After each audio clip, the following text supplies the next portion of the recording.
Assalamualaikum warahmatullahi wabarakatuh. Para wargi simkuring sadayana, anu ku simkuring dipika hormat, idean sim abdi nganalkan diri. Halo semuanya, nama abdi Fadlia Hasanul Lutfi. Dina biantara anu singget, ia simkuring saja ngajengkan hiji jejer anu kacida ageng, mangpaatna kanggo urang sadaya. Jajanan nyaeta milampa kahadean keur diri pribadi jeung batur.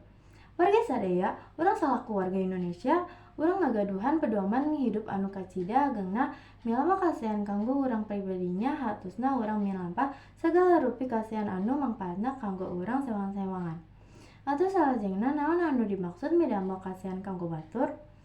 Teu aya sanes nyaeta midamel kasihan mangpaatna kanggo jalmi-jalmi anu aya di sabudeureun urang sadaya.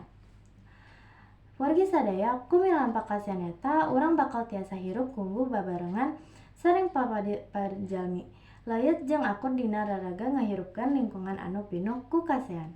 Sakitu anu kapihatur, hapunten dina samudaya kalepatan. Wassalamualaikum warahmatullahi wabarakatuh.